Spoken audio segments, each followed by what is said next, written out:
Persalinan adalah sebuah proses yang indah sekaligus menakjubkan. Perjalanannya pun unik di antara setiap ibu.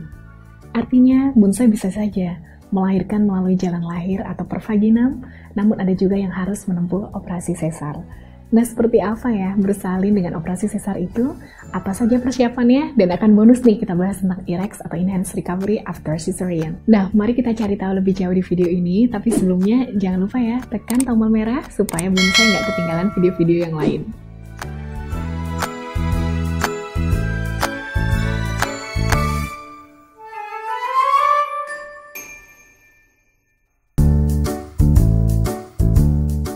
Baiklah, yang pertama seperti apa sih prosedur operasi sesar? Nah, bedah sesar atau C-section adalah operasi melahirkan bayi dengan cara membuat sayatan di dinding perut dan rahim bonsai. Pada awal prosedur, anestesi atau obat bius akan diberikan, sehingga sebagian besar operasi sesar dilakukan dengan anestesi spinal atau epidural di dekat sumsum tulang belakang. Ini berarti bonsainya akan tetap terjaga, tapi bagian bawah tubuh itu akan mati rasa. Jadi bonsai nggak akan merasakan sakit. Nah, sementara di beberapa kasus darurat, anestesi umum dipilih dan digunakan yang berarti bonsai akan tertidur selama prosedur berlangsung. Di selama prosedur SC ini, beberapa hal yang terjadi antara lain, kedua lengan bonsai akan diletakkan dalam posisi T dan menjauh dari sisi tubuh. Ini dilakukan untuk mencegah bonsai secara tidak sengaja mengganggu lapangan operasi yang steril. Kemudian bonsai juga akan dipasangkan kateter. Kemudian, tirai akan ditempatkan di hadapan bonsai sehingga bonsai nggak terganggu dan melihat apa yang sedang dilakukan. Selama proses bedah berlangsung, dokter dan perawat kamar operasi akan memberitahu bonsai apa saja yang dilakukan. Dokter akan membuat sayatan sekitar 8-12 cm atau disesuaikan ya, kadang ada kasus tertentu yang membutuhkan insisi lebih lebar, baik itu di perut bagian bawah dan rahim, sehingga bayi dapat dilahirkan. Nah, pada tahap ini, bonsai akan merasakan seperti usapan, tarikan, atau mungkin dorongan. Pada sebagian operasi sesar, dokter akan membuat sayatan horizontal yang terletak di perut bagian bawah. Nah, ini pada perbatasan awal rambut kemaluan tumbuh. Nah, pada beberapa kasus lain, mungkin sayatan vertikal yang diperlukan. Contohnya, jika digunakan dalam keadaan darurat atau kasus rumit di mana akses yang lebih baik ke bayi diperlukan lebih cepat.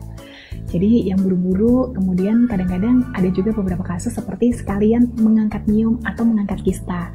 Atau mungkin bonsai di sini ada yang pernah dilakukan operasi ginekologi pengangkatan miom atau kista tadi, sehingga sayatannya menggunakan sayatan yang lama. Kelemahan dari sayatan vertikal adalah kemungkinan bonsai untuk vaginal birth after cesarean atau VBAC tidak mungkin dilakukan pada kehamilan berikutnya, mengingat resiko ruptur uteri atau terbukanya jahitan lebih lebar.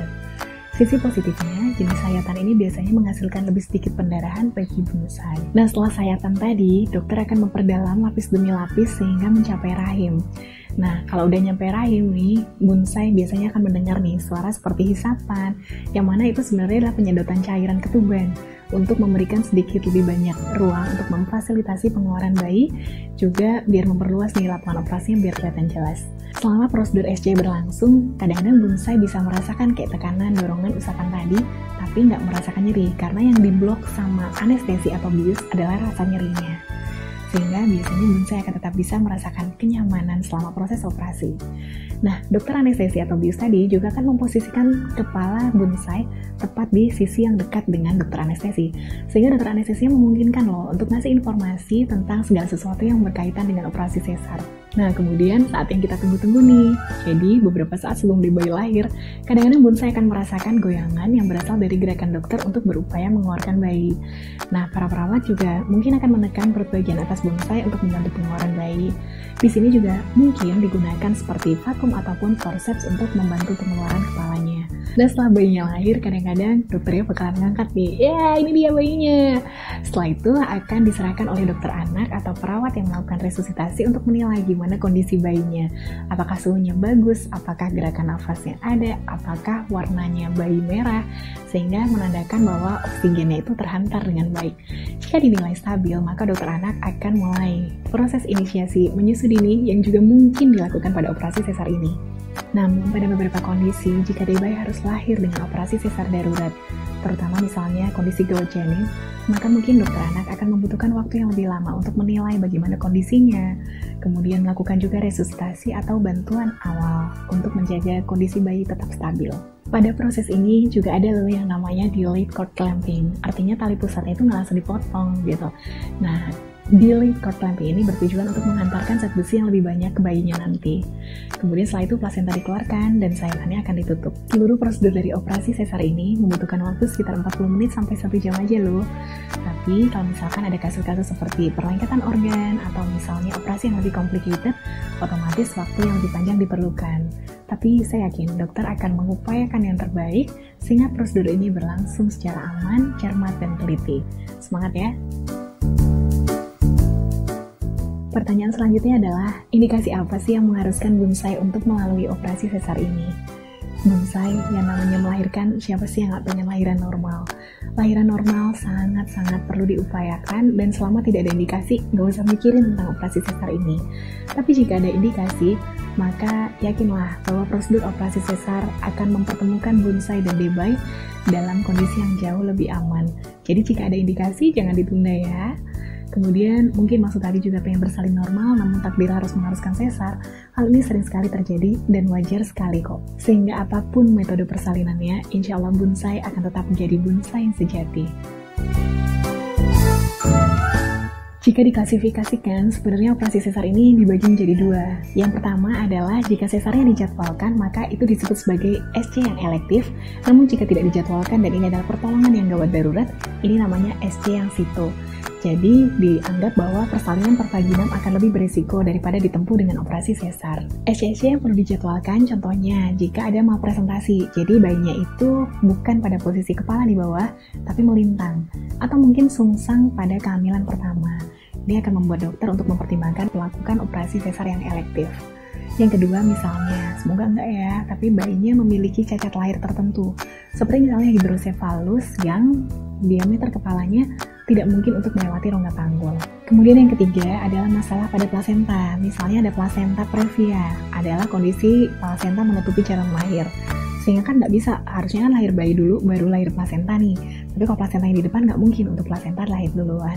Atau kondisi kelainan plasenta yang lain, yaitu adalah plasenta yang nempelnya terlalu dalam di dinding rahim. Contohnya plasenta akreta, inkreta, atau perkreta. Kemudian indikasi berikutnya adalah pada kehamilan kembar. Tapi tenang aja, nggak semua kehamilan kembar ini harus dioperasi. Yang harus dioperasi adalah jika presentasi yang di bawah pada bayi pertama bukan presentasi kepala. Contohnya lintang ataupun sungsang. Karena ini akan terlalu berisiko karena bisa mengakibatkan interlocking. Nah, kalau misalkan yang bawa kepala gimana? Nah, itu bisa dilahirkan dengan normal jika memenuhi klasifikasi yang lain. Contohnya pertimbangan dari berat badan dan juga usia kehamilan. Kemudian ada juga beberapa kondisi medis yang dapat membuat persalinan pervaginam berisiko bagi bonsai atau debay. Contohnya jika ada HIV atau juga kasus herpes genital yang aktif. Indikasi selanjutnya, jika ada kondisi bonsai mengalami komplikasi seperti pada preeklamsia, tapi udah cukup bulan dan belum ada tanda-tanda pembukaan. Nah, ini juga menjadi pertimbangan untuk dokter untuk melakukan operasi sesar yang terjadwal. Indikasi SC terjadwal berikutnya adalah jika bonsai yang melahirkan secara sesar di persalinan sebelumnya, namun dinilai tidak memungkinkan untuk bersalin normal pasca melahirkan atau yang biasa kita kenal dengan vaginal birth atau cesarean atau VBAC. Kondisi-kondisi ini misalnya, bayinya terlampau besar nih, dinilai dari USG-nya aja udah lebih dari 4 kilo. Atau diameter kepalanya terlampau besar misalnya. Atau justru sebaliknya, terjadi pertumbuhan janin terhambat di mana berat bayi sekarang belum mencapai 2,5 kg. Bonsai perlu belajar juga nih indikasi seperti dulunya pernah menempuh operasi seperti myomectomy atau operasi rahim. Nah, jika ada operasi rahim sebelumnya atau ada riwayat operasi sesar yang dulu insisinya itu bukan horizontal tapi vertikal, maka biasanya bonsai juga perlu penjadwalan dari operasi sesar. Jika tadi kasus-kasus SC yang terjadwal, sekarang kita perlu mengenal kasus-kasus yang operasi sesar perlu dilaksanakan sesegera mungkin atau situ ketika terjadi komplikasi baik bonsai ataupun bayi selama kehamilan dan persalinan. Yang pertama misalnya kemajuan dari proses persalinannya ini stuck. Jadi misalnya pembukaannya walaupun udah diinduksi tetap aja nggak mencapai kemajuan yang berarti. Padahal dari pemantauan kurva partograf atau kurva persalinan sudah melewati garis bertindak. Kemudian pada bonsai yang gagal induksi. Jadi udah dicoba nih untuk dilakukan induksi baik itu dengan obat-obatan atau metode Foley kateter atau dipecahkan ketubannya, namun tidak membantu. Selanjutnya adalah plasenta yang terlepas dari dinding rahim terlalu cepat atau biasa kita kenal dengan nama solitary placenta. Atau yang selanjutnya adalah tali pusat yang menumbung, yaitu tali pusatnya ini terjepit dan dapat mempengaruhi suplai oksigen ke debai atau memasuki jalan lahir sebelum bayi, yaitu terjadi prolaps tali pusat. Kondisi ini bisa mengancam debai dalam kondisi keadaan yang gawat janin, yaitu bayi tidak mendapatkan cukup oksigen di dalam rahim. Nah bonsai, ternyata operasi sesar ini termasuk prosedur bedah besar. Jadi bonsai tentunya perlu melakukan beberapa hal sebelum bedah sesar dilakukan. Persiapan yang disarankan antara lain, yuk mandi dan membersihkan diri pada malam sebelum dan di hari operasi, terutama bagian di sekitar pusat ya. Kemudian utamakan juga untuk membersihkan perut yang akan menjadi area bedah, juga payudara untuk persiapan inisiasi menyusui dini. Bonsai nggak perlu ya mencukur rambut kemaluan, karena ini tidak lagi menjadi prosedur standar atau rutin. Yang ditakutkan justru bisa menyebabkan bakteri yang tidak diinginkan ini masuk ke dalam tubuh. Nah, juga nggak perlu nih kayak waxing atau misalnya mengoles-ngoles lotion tertentu. Jadi nanti dokter akan menilai nih, ada nggak sih rambut yang dinilai menghalangi? Nah, nantinya akan dilakukan clipping yang akan dipotong saat menjelang operasi. Kemudian, segala jenis perhiasan yang menempel di bagian tubuh seperti anting-anting, kalung, cincin, sebaiknya dilepaskan. Nah, bonsai sebelum operasi, upayakan untuk tetap makan makanan bergizi seperti biasa. Usahakan untuk berhenti makan 8 jam sebelum operasi. Namun tenang aja, 2 jam sebelum operasi, biasanya bonsai akan boleh minum seperti minuman manis, jus buah, atau semacamnya. Nanti kita bahas juga ya tentang SCRX yang akan menjadi banyak pertanyaan bonsai-bonsai milenial masa kini. Nah, sekarang ada beberapa tips nih setelah operasi sesar. Menjalani proses persalinan sesar tentu saja berdampak besar pada kondisi fisik bonsai, terutama di minggu-minggu pertama sesudahnya. Untuk mempercepat pemulihan, bonsai bisa melakukan beberapa hal ini ya. Baiklah, yang pertama adalah istirahat yang cukup. Istirahat sangat penting untuk pemulihan dari operasi apapun. Dengan kondisi sebagai orang tua baru dan bayi baru lahir yang memiliki jam tidur yang gak teratur dan kadang-kadang bikin orang tuanya begadangan, bonsai memang mungkin hanya bisa tidur selama 1 atau 2 jam setiap kalinya. Untuk menyiasatinya, coba untuk tidur ketika di bayi tidur, menyusui sambil posisi tidur, atau minta bantuan dari suami agar bonsai bisa istirahat. Yang kedua, setelah biusnya hilang, coba yuk untuk duduk, kemudian berdiri dan berjalan. Dengan bergerak atau berjalan, ini akan mengembalikan pemulihan lebih cepat. Walaupun memang bonsai disarankan untuk menghindari aktivitas berat selama beberapa minggu pasca operasi, namun hindari untuk mager nih atau malas gerak.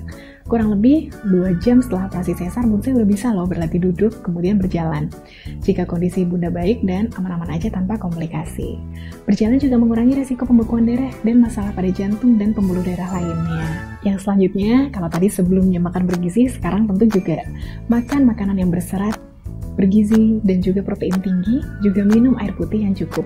Kombinasi dari perubahan hormonal, kemudian otot perut yang lebih lemah, dan menghabiskan banyak waktu berbaring, ini bisa bikin sembelit. Pasti nggak enak banget. Dan konstipasi yang parah ini bisa menyakitkan, karena bonsai jadi perlu mengejan, dan bisa melukai atau menyakiti bagian operasi sayatan operasi. Nah bonsai, jika dirasa asupan buah, sayur, serat, atau cairannya kurang membantu, bonsai bisa loh diskusi sama dokter kandungannya. Boleh nggak ya minta resep untuk pelunak feses atau pup demi mengatasi masalah sembelit ini. Persiapan yang juga nggak kalah penting adalah untuk mendapatkan dukungan menyusui dari keluarga. Bersalin secara sesar memiliki resiko yang lebih tinggi untuk menghadapi kesulitan menyusui. Jika proses menyusui tidak berjalan dengan baik, minta bantuannya bisa dari konselor laktasi atau konsultan menyusui atau perawat yang merawat bonsai. Sementara, agar posisi menyusui nyaman, bonsai bisa menggunakan bantal menyusui atau mengganjal bagian punggung dengan beberapa bantal. Posisi yang direkomendasikan setelah operasi adalah football position, di mana kepala bayi disangga dengan tangan, kemudian badan bayi di bawah ketiak kita, sehingga tidak mengenai bagian sayatan operasi. Bonsai juga bisa nih, lebih menyamankan diri dengan tahan perut dengan bantal saat akan bersin atau batuk. Karena kadang-kadang pergerakan dari otot perut akan menimbulkan rasa sakit di minggu pertama pasca persalinan sesar. Maka selalu dekatkan bantal di dekat bonsai, lalu letakkan di area perut dan bungkukkan sedikit tubuh bonsai saat merasa ingin batuk atau bersin. Nah sekarang bonus, kita akan bahas tentang ERAX. Nah ERAX atau yang sekarang sering banget dibahas adalah sebenarnya Enhanced Recovery After Cesarean Section. Dari namanya aja, kita udah bisa dapat clue bahwa titik beratnya lebih ke pemulihan cepat pasca operasi sesar. Sebelum pelaksanaannya, perlu koordinasi dan komunikasi multidisiplin yang baik. Jadi antara dokter obgyn, anestesi, dan juga dokter anaknya perlu komunikasi nih. Nah, target ERAX ini adalah Enhanced Recovery atau pemulihan dini dan Shorter Length of Stay atau lama rawat yang lebih pendek. Dari literatur penelitian oleh Sherratt, ternyata disebutin yang rata-ratanya tadinya dirawat 3,2 hari jadi 2,6 hari. Tapi bukan artinya sehari terus pulang ya. Nah, kadang pertanyaan terus gini, dok, di sini atau di rumah sakit ini udah bisa belum sih teknik operasi ERAX? Perlu diluruskan nih bun, bahwa ini bukan tentang urutan operasinya. Jadi dari biusnya, irisan operasi, langkah membuka perut, benangnya, sampai obat-obatan yang dipakai, nggak ada yang berbeda signifikan dari sebelumnya. Perbedaannya adalah pada masa persiapan atau preoperatif, seperti misalnya puasanya nggak selama yang dulu nih. Kalau dulu mungkin 6-8 jam, sekarang akan ada nih 2 jam sebelum operasi diberikan pemberian cairan karbohidrat, bisa semacam minuman manis hangat, jus, atau semacamnya. Perbedaan yang kedua adalah selang pipis atau kateter akan dilepas lebih cepat. Kalau dulu biasanya 24 jam, sekarang 6-12 jam udah bisa dilepas nih. Jadi kalau nggak ada belalai, gerakannya bisa lebih sigap gitu. Kemudian yang ketiga adalah teknik operasi yang lebih simpel dan obat pereda nyerinya dipilih yang efektif. Kadang kalau kita merasa kayak kembung-kembung, maka kunyah permen karet juga bisa ngebantu loh, biar pencernaannya lebih nyaman dan menghilangkan gas-gas yang dirasa berlebihan di dalam perut. Yang harus diingat bahwa sesar dengan metode ERAX ini bukan pain-free, tapi painless. Jadi, untuk kembali ke aktivitas juga sangat bergantung dengan persiapan, kondisi fisik mental, persepsi dan nilai ambang nyeri, juga motivasi baik dari diri sendiri. Jadi, bukan bebas nyeri, tapi nyerinya dirasa lebih kecil. Baiklah, Bonsai jadi telah belajar nih tentang operasi sesar atau cesarean section. Nah, kehamilan dan persalinan setiap wanita itu berbeda. Jadi, kalau dokternya udah merekomendasikan Bonsai untuk menjalani operasi sesar, saya yakin bahwa itu adalah keputusan yang terbaik untuk Bonsai dan Debay. Berbahagialah Bun, karena sejatinya nilai keibuan Bonsai tidak ditentukan dari bagaimana proses persalinannya. Dengan berani dan kuat telah mengandung Debay, sudah menjadikan Bonsai sebagai seorang ibu yang hebat. Tiap hari ada satu tuntunan, 1000 hari 1000 pelajaran, 1000 hari pertama dalam kehidupan, bekal utama hadapi ribuan tantangan. Nisapedia setia menyajikan pedoman mengarungi kehidupan, 1000 hari sejak dalam kandungan, tuntunan bagi bunda kesayangan. Nisapedia, 1000 hari 1000 tuntunan.